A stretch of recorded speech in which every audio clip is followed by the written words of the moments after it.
5 থেকে 5.5 কোটি সন্তান স্কুল কলেজে, 5 কোটির উপরে হবে। তো 5 কোটির মধ্যে যদি 50 লাখও বিধর্মী হয়, তারপরও তো 4.5 কোটি মুসলমান। এই 4.5 কোটি মুসলিম ছেলে মেয়ের ইমানের কি খবর, নামাজের কি খবর, রুকু সেজদার কি খবর, সূরা কেরাতের কি খবর, দোয়া কালাম পাক নাফাক, ওরা ফরজ গোসল করতে জানে কিনা, ওদের যে বীর্যপাত হয় তো ওরা ফরজ গোসল করে কিভাবে, ওরা নামাজ যে পড়ে, শুক্রবারেও যে কয়জনে নামাজ পড়ে, তো শুক্রবারে যে নামাজ পড়ে ওটা কি পড়ে আপনি কোনোদিন শুনছেন না? আপনি না মসজিদে দেখছেন হেতের আইসে, আচ্ছা আমিও বলছি আইসে, কিন্তু তার আত্মাহিয়াতুটা শুনছেন না, তার দোয়ায়ে কুনুত শুনছেন না, তার দুরূদ শরীফ শুনছেন না, যেটা পারে না,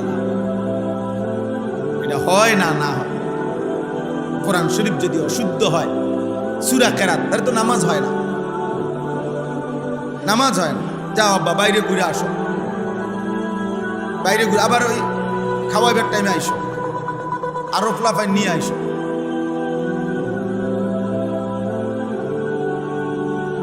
অনেকের আবার হিসাব হলো এটা, আরো আসবে, দেখবে ওদের হিসাব আছে।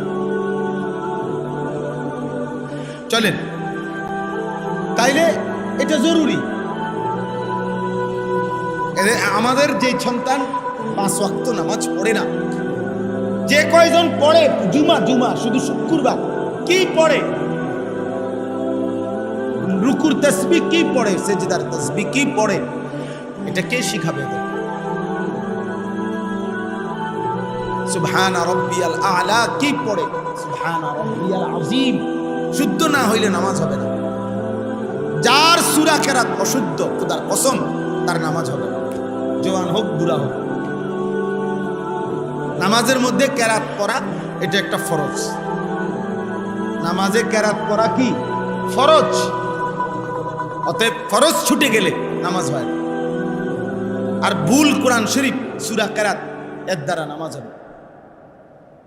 আপনি মনে করেন মোটামুটি কাছাকাছি, না মোটামুটি কাছাকাছি কিছু না। আপনার আমি একটা উদাহরণ দিই, সবাই বুঝবেন। আমাদের এই ভারতীয় উপমহাদেশের একজন বুজুর্গ মহিউস সুন্নাহ হযরত মাওলানা শাহ আবরারুল হক রাহমাতুল্লাহি আলাইহি, এই হুজুরের একটা উদাহরণ, ছোট্ট সহজ একটা উদাহরণ। উনি ছিলেন এমন একজন ব্যক্তি এই পৃথিবীতে যিনি সবচেয়ে বেশি কোরআনের মেহনত এই পৃথিবীতে করে গেছিলেন। সুন্নাতের মেহনত, কোরআনের মেহনত, কোরআন শরীফ শুদ্ধ করা, আজান শুদ্ধ করা, সুন্নত অনুসরণ করা। নবীজির খুব বহুত বড় বুজুর্গ ছিলেন হিন্দুস্তানের, ভারতের একটি অঞ্চলের মানুষ তিনি ছিলেন, সারা পৃথিবী বিখ্যাত বুজুর্গ ছিলেন তিনি। তো উনি আমাদের বাংলাদেশ সফরে আসতেন। বাংলাদেশে অনেক জেনারেল শিক্ষিত বড় বড় প্রফেসর, ইঞ্জিনিয়ার ওনার মুরিদ ছিল। এর মধ্যে বাংলাদেশের বুয়েটের একজন বড় প্রফেসর, প্রকৌশল ইঞ্জিনিয়ারিং ইউনিভার্সিটির হযরত কিছুদিন আগে ইন্তেকাল করছেন, প্রফেসর হামিদুর রহমান রাহমাতুল্লাহি আলাইহি, অনেক বড় বুজুর্গ ছিলেন। বাংলাদেশের ইতিহাসে জেনারেল শিক্ষিতদের মধ্যে শ্রেষ্ঠ আল্লাহর ওলি ছিলেন। তো এই প্রফেসর হামিদুর রহমান, উনি বড় প্রফেসর, উনি ছিলেন উনার মুরিদ, আর উনি ছিলেন হাফিজ হুজুর রাহমাতুল্লাহ আলাইহির খলিফা প্রফেসর সাহেব, এবং ওনার সাথে গভীর নিসবত, দুজনের খলিফা। একদিন বাংলাদেশ সফরে আসছে। তো এই প্রফেসর হামিদুর রহমান সাহেবের দাওয়াতে আরো বড় বড় 15-20 জন জেনারেল শিক্ষিত প্রফেসর, ইঞ্জিনিয়ার, বড় বড় শিক্ষিত, ওনারা সহ, উনি হযরত সহ একটা বাড়িতে মেহমান হিসাবে ওই 10 তালা না 15 তালার মধ্যে উপরে উঠবে ঢাকা শহরে। তো সাথে সব দাঁড়ানো হয়েছে হযরতের এই ইংরেজি শিক্ষিত প্রফেসর। তো উনি লিফট, এই উপরে উঠতে হলে লিফটে উঠতে হবে না, কথা বুঝেন, লিফট বুঝেন তো আপনারা, লিফট। এ হযরত তখন ইচ্ছা করে ওই উনার ভক্ত যে মুরিদ প্রফেসর হামিদুর রহমান, ওনারে বলতেছে যে ভাই लेफ्ट किधर है, लेफ्ट কোন দিকে,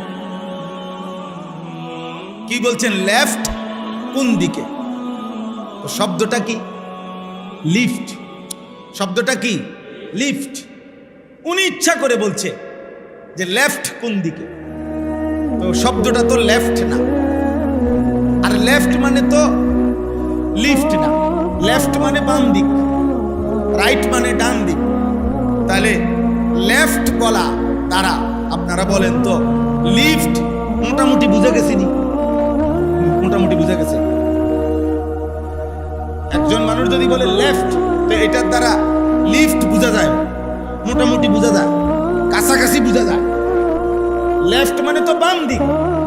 তাহলে এটা যদি বলে আর আপনি বুঝাইতে চাইছেন লিফট, তো এটা আপনি মোটামুটি বুঝছেন তো যে উনি লেফট বলতে লিফট বুঝাইছে। আমি যদি এখানে দাঁড়াইয়া বলি লেফট, আপনি বুঝবেন লিফট, আপনি বুঝবেন লিফটের কাছাকাছি। তাহলে ন্যূনতম এক জাররাও তো এটাকে লিফট বুঝাবে না লেফট বলার দ্বারা, এটা সম্পূর্ণ পৃথক। অথচ LEFT লেফট, LIFT লিফট, তাহলে একটি অক্ষর শুধু বদলাইছে, তিনটা অক্ষর সেম। LFT এই তিনটা তো দুটো অক্ষরের মধ্যে সমান, বদলাইছে শুধু কি একটা অক্ষর। ছিল অক্ষরটা আই, উনি বলছেন কি ই। এতে করে অর্থটা এতটাই ব্যতিক্রম হয়েছে যে লিফট তো বুঝাই নাই, কাছাকাছিও বুঝায় নাই, মোটামুটিও বুঝায় নাই। তখন ওই প্রফেসর হামিদুর রহমান কানে কানে হজরতকে বলতেছেন, হজরত লেফট नहीं है ये লিফট है। উনি মনে করছে যে হজরত জানে না বা বুঝে নাই বা খেয়াল করে নাই, তো হজরতকে ঠিক করে দিতেছে। হজরত শব্দটি লেফট নয়, লিফট। এই তখন হজরত বলছেন, ভাই ভাই তো ইয়ে কাহ রাহা হ্যায়, আমি তো যুগ যুগ ধরে বছরের পর বছর এটাই বলতেছি তোমাদেরকে, এটাই তো বুঝাইতে চাচ্ছি যে একটি শব্দ লিফট, এটা যদি আমি একটি অক্ষর বদলাইয়া ফেলার কারণে সম্পূর্ণ ভিন্ন বুঝায়, ন্যূনতম যদি লিফট না বুঝায়, তো কোরআনুল কারীম অশুদ্ধ পড়লে, একটা অক্ষর ভুল পড়লে, তো কোরআনের মূল শব্দ যেটা, এটা কেমনে বুঝায়?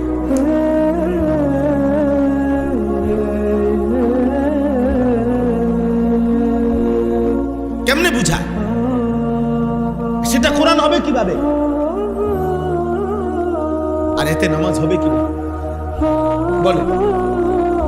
ভেবে দেখেন, আমরা ভেবে দেখেন, একজনই ভাবে, একজনই বুঝতে চেষ্টা। এই জন্য সবার কাছে বললাম, এই মাসিক ইসলাহি মাহফিল, বাৎসরিক মাহফিল, মাদ্রাসাগুলোর মধ্যে পড়ানো, মসজিদে জুম্মার বয়ান, আউলিয়ায়ে কেরামের খানকার মধ্যে বয়ান, দাওয়াত ও তাবলীগের বয়ান, আল্লাহওয়ালা বুজুর্গদের যত চোখের পানি, সব কিছু মিলাইয়া একটাই মাকসাদ, আমাদেরকে মনে করাইয়া দেওয়া যে আমাদের আখিরাত, আমাদের পরকাল, আমাদের পরকাল। আমরা বুঝতে চাই না এটা। আমরা মনে করছি খাইয়া দাইয়া ঘুমাইয়া পেশাব পায়খানা করে দুনিয়া ভালো আছে। বুড়া মানুষেরও এক কথা, জওয়ান মানুষেরও এক। তোমরা যুবক ছেলে মনে করছো এই শুধুমাত্র নারী, ছবি, মোবাইল, কিছুক্ষণের বন্ধুদের আড্ডা, উল্লাস, এর মধ্যেই তোমাদের দিন যায়, রাত যায়। আর বয়স্ক মানুষ জিফুত একটু লাইন করে দিছে, কেউ রে চাকরি, কেউ রে বিদেশ, কেউ রে বিয়া। আর এখন উনি খাইয়া দাইয়া তিন বেলা খায়, ঘুমায়, চা দোকানে গল্প গুজব করে সময়টা কোন রকমে পার করতেছে, সুখে আছে। আরে ভাইয়া, চাচা, আপনিও তো দুনিয়াই বুঝলেন, ওই ছেলেটাও তো দুনিয়াই বুঝলেন। আখিরাত, আখিরাত কি? আখিরাত কোথায়? 60 বছর 70 বছর বয়স, এই তো লম্বা হায়াতের মধ্যে এই পৃথিবীতে কত প্রয়োজন, গত 60 বছরে কত লক্ষ টাকা ওনার হাত দিয়ে উনি জমা করছে। কখনো বিদেশ পাঠাইছে, কখনো মেয়ে বিয়ে দিছে, কখনো বাড়িতে ঘর করছে, কখনো জমি কিনছে, কখনো সংসারের খরচ করছে, ফার্নিচার কিনছে, অলংকার কিনছে, আসবাবপত্র কিনছে। 60 বছরে এই হাতে কত লক্ষ কোটি টাকা জমা করছে, ব্যয় করছে।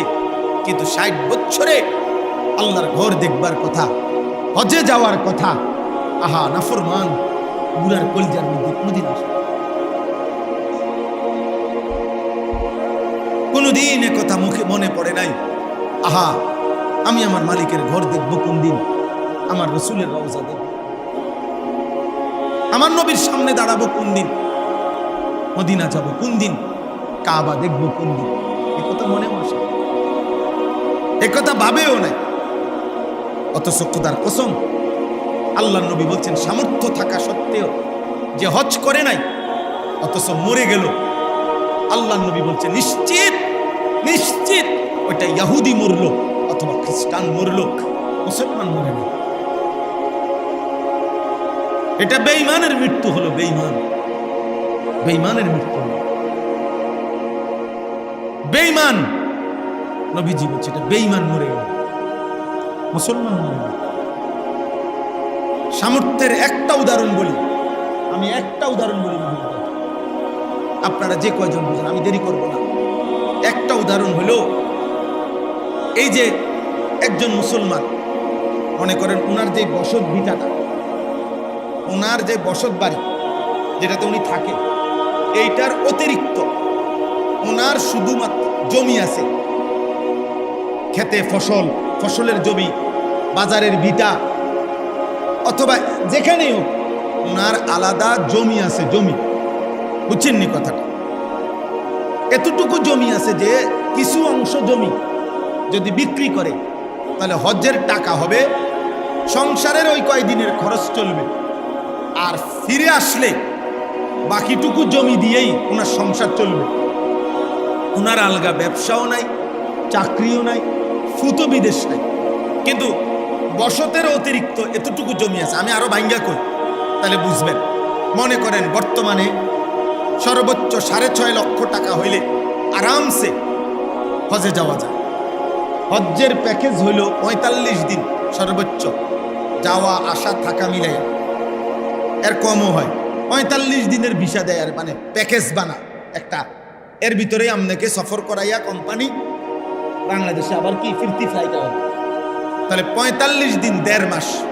এই 1.5 মাসে সংসারে খরচ, মনে করেন আপনার বউ বাচ্চা জিফুতের ওষুধপত্র বাজার সদাই লাগবে আরো 1.5 লাখ, আমি ধরলাম আর কি। তাহলে 6.5 লাখ আর 1.5 লাখে কত, বুঝেন নাই কথা?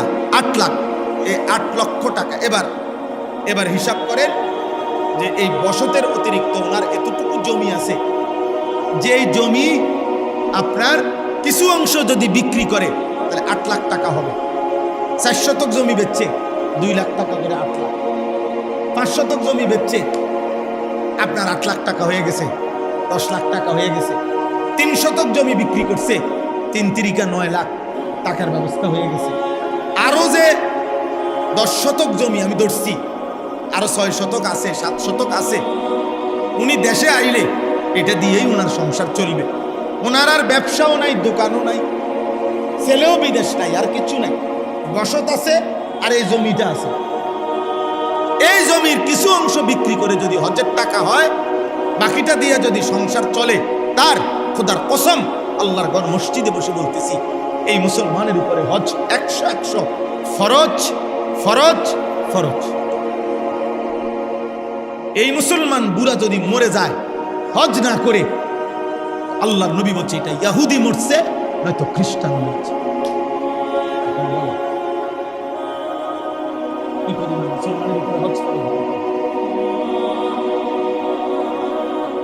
জমি নাই, কথা বলে না। কিছু অংশ জমি বিক্রি করলে হজের টাকা হবে এমন মুসলমান নাই। কোন দিন করবে? বুড়া মিয়া দি সাদুয়ারে ভাইয়া গপ মারে, হ্যাঁ, লম্বা লম্বা কথা কয়, লম্বা লম্বা সাদওয়ান থেকে হুজুরে বেহেস্ত ফাটায়, দোজখে ফাটায়, উনি হেনতে ফয়সালা দেয়। ওই হুজুরের ইমান আছে, ওই হুজুরের ইমান নেই। হ্যাঁ, সিদ্ধান্ত দেয়, মেন ফতুয়া অফিসটা হইলো, ফতুয়া বিভাগটা হইলো সাদওয়ান, ওইখান থেকে ফতুয়া দেয়। অমুকের আকিদা বালা না, অমুকের বালা, আপনারা বুঝছে, বুঝেন নাই কথা? আফসোস না, এই কথা চিন্তা করিলে কত বেশি মুসলমানের উপরে হজ ফরজ। অথচ ব্যবসা আছে, অথচ 30 শতক জমি আছে, 50 শতক জমি আছে, একটা কোনা বেচলে এরকম 10 বার হজ করতে পারে, এমনও মানুষ আছে। এই জন্য মনে রাখবেন, এটা বিস্তারিত বলা এই সময়ে সম্ভব না। বাকি এতটুকু মনে রাখবেন, যে মনে রাখেন রাখেন। যাকাত এটার মাসআলা পৃথক, হজ এটার মাসআলা পৃথক, কোরবানি এটার মাসআলা পৃথক, সাদাকাতুল ফিতর মানে ফিতরা ওই যে রমজানের শেষে দেয়, এটার মাসআলা পৃথক। সবগুলোই অর্থ সম্পর্কিত, টাকা সম্পদ, কিন্তু হিসাব ভিন্ন ভিন্ন। চারোটা আপনি এক আইটেমের না, একরকম না, একরকম।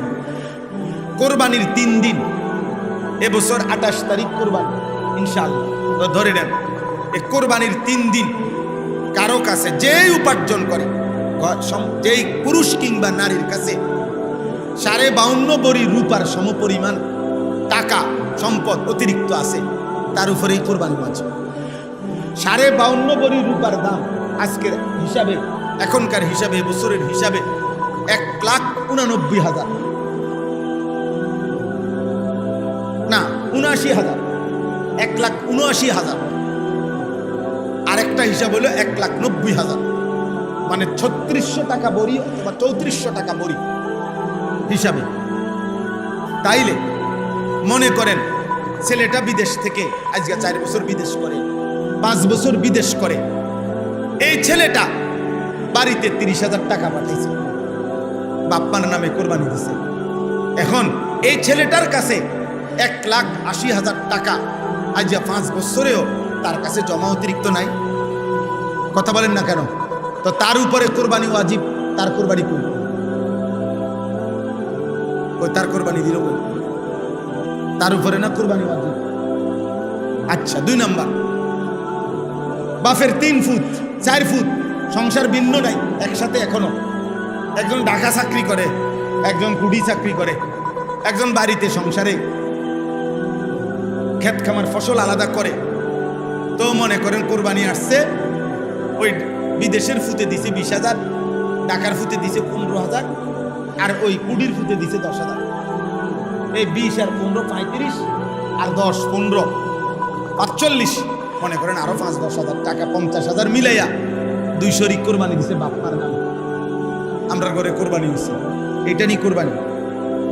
কোরবানি বুঝি এমনি ওয়াজিব, এই এক 4 থেকে জাফারে নিয়া একসাথ কইরা একজনের নামে কোরবানি দিলেই, এটা তো ফ্যামিলির, একজনের নামে কোরবানি দিলে, কোরবানি তো ফ্যামিলির উপরে, পরিবারের উপরে কোরবানি ওয়াজিব হয় না, কোরবানি তো মানুষের উপরে ওয়াজিব হয়।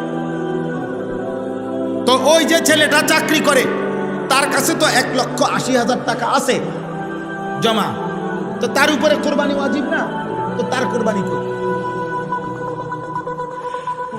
কথা বলেন না, বলেন, মাথা লাড়লে হইতো না, বলেন। আমাদের সমাজে কি পরিমাণ খামখেয়ালি।